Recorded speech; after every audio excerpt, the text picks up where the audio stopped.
চাহার সোমবা। সঙ্গীত পরিচালনায় শেখ নজরুল ইসলাম মাহমুদ। অনুষ্ঠানটি প্রযোজনা করেছেন শেখ শওকত ইকবাল চৌধুরী।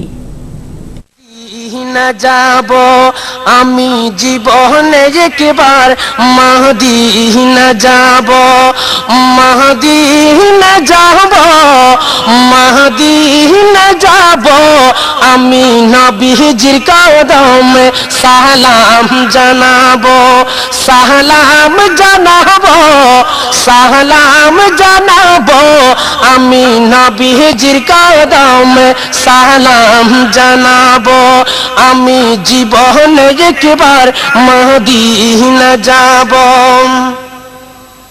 যাবো কেমনে খোদা রাস্তা দেখাও না, নবীজির দিদার মোরে নসিব করো না, জান্নাতে টুকুরায় আমি নামাজ আদায় করিব, আমি নবীজির কদমে সালাম জানাবো, সালাম জানাবো, সালাম জানাবো, আমি নবীজির কদমে সালাম জানাবো।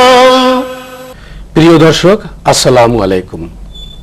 পবিত্র আখেরি চাহার সোমবা উপলক্ষে বিশেষ অনুষ্ঠান গোসলে চাহার সোমবা। আমাদের নবীজি 63 বছর বয়সে দুনিয়া থেকে বিদায় নিয়েছিলেন। সমগ্র আরব জাহান নীরব নিস্তব্ধ। সোমবার সুবে সাদিকের বেলালের আজানের পরে সবাই নামাজ আদায় করলেন। নবীজি অসুস্থতার কারণে ইশারায় নামাজ আদায় করলেন। এই সময় হযরত জিবরিল আলাইহি ওয়াসাল্লাম এসে নবীজিকে বললেন যে, হে আল্লাহর হাবিব, আপনাকে আল্লাহ সালাম দিয়েছেন। এ সময় আজরাইল এসে হাজির, ওনার জান নিয়ে যাবেন। মা ফাতেমা অঝরে কাঁদতেছেন। মা ফাতেমাকে নবীজি বললেন, তুমি কেঁদো না, আমার মৃত্যুর পরে আমার পরিবারের সবার আগে তোমার সাথে দেখা হবে।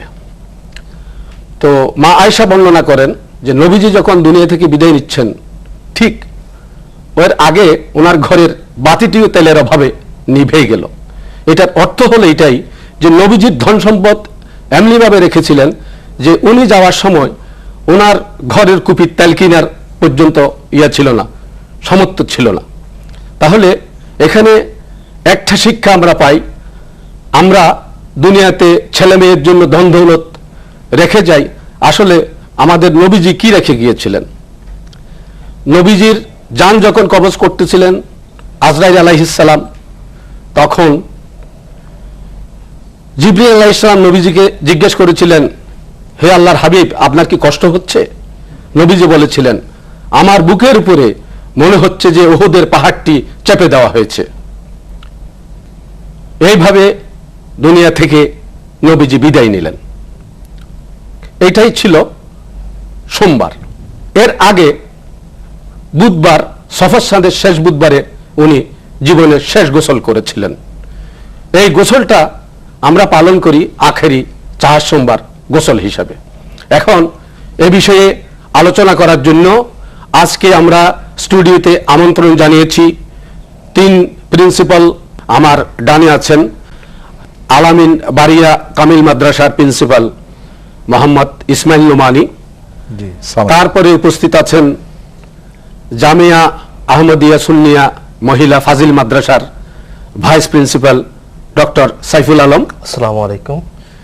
তারপরে উপস্থিত আছেন আশেখানা আউলিয়া ডিগ্রি মাদ্রাসার প্রিন্সিপাল মোহাম্মদ রিদওয়ানুল হক। আসসালামু আলাইকুম। আজকে এই অনুষ্ঠানে আমরা আখেরি চার সোমবার 3টি দিক নিয়ে আপনারা 3 জনের কাছে জানতে চাইব।